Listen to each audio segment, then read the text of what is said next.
I am Mr. Percival Simeon, Wonderborn from the nation of Armada. I belong to the Simia race, ape-like with prehensile feet and maybe a tail. Codename, Little Jack Horner. Basement Division, Homeland Office for Undercover and Strategic Espionage, HOUSE. Our handler is called Mother.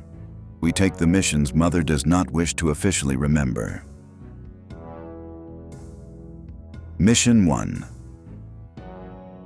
Stone spires carved like old jungle temples clawed at the humid sky, their surfaces stitched together with brass pipes that hissed steam into the perfumed air. Market stalls crowded the streets, lanterns swinging low over Naga traders, dwarven machinists, desert elves, and sailors from Armada, whose ships ruled the coasts. 15 years into the cold silence after the War of Shattered Crowns, the world pretended at peace. We all knew better.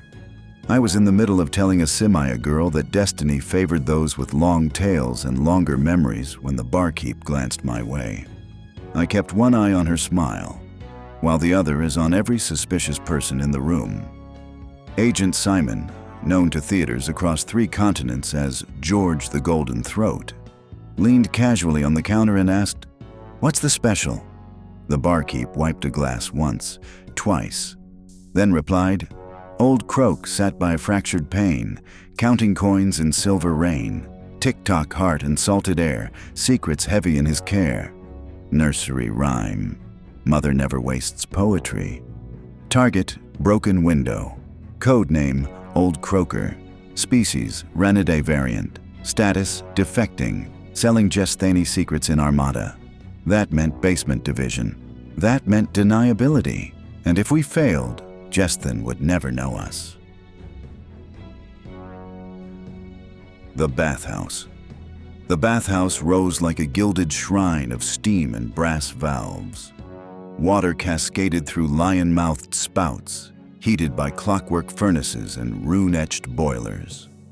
I remained at the entrance.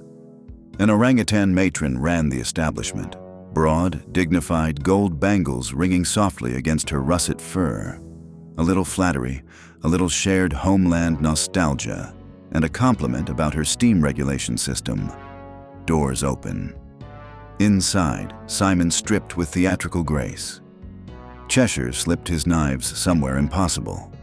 Little Lamb, our newest recruit, horns polished and confidence sharpened, grinned at the towering 3-eyed attendant assigned to service her. I climbed. Rafters are more honest than floors. Simon and Cheshire spotted the 2 guards first, full attire in a place where attire was optional. Simon beamed. "George," he announced to one, pushing his hair back with dramatic flair. The guard blinked. Recognition dawned. Fandom is a better sedative than any potion, a distraction. Cheshire melted, quite literally. He slipped through the man's shadow like ink through water and emerged within the VIP chamber. I saw it from above. Old Croaker lounged in the bath, a mottled, sagging creature with pale amphibian eyes and too many rings on webbed fingers. Across from him sat a buyer toweled and exposed. Between them, a black case. Simon barged in shortly after, speaking loudly about musical commissions and artistic rights to classified information. He joined them in the private bath like he belonged. It would have been convincing if Old Croaker didn't already know he was Agent Simon of House. The water trembled. A figure detached from one of the pillars. Lightning struck. The bath became a cage of white agony. Simon screamed once.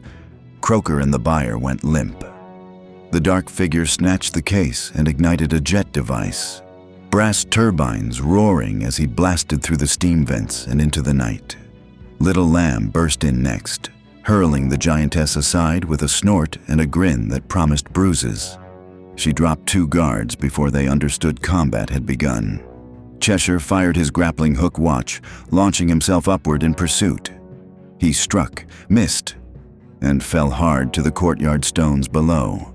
But Basement Division agents do not surrender to gravity. He shadow-stepped again, this time into open sky. I whispered, Runes crawled over my palms like living ink. I cast a hex, subtle, snaring, just enough misfortune to tilt a blade's edge. Cheshire caught the case. Momentum dragged him down. He and the prize vanished into Armada's dark harbor waters while the jetpack stranger fled east, toward Voldaean. Of course he did. The nursery. We abandoned the bathhouse before authorities, or worse, foreign agencies, arrived. I produced Mother's key. It hummed once in my palm. A door opened where no door belonged. The nursery is difficult to describe. A tower, yes, with windows that look into deserts, oceans, skies not our own. Old recording machines clicked beside enchanted mirrors. Cassettes sat next to crystal drives.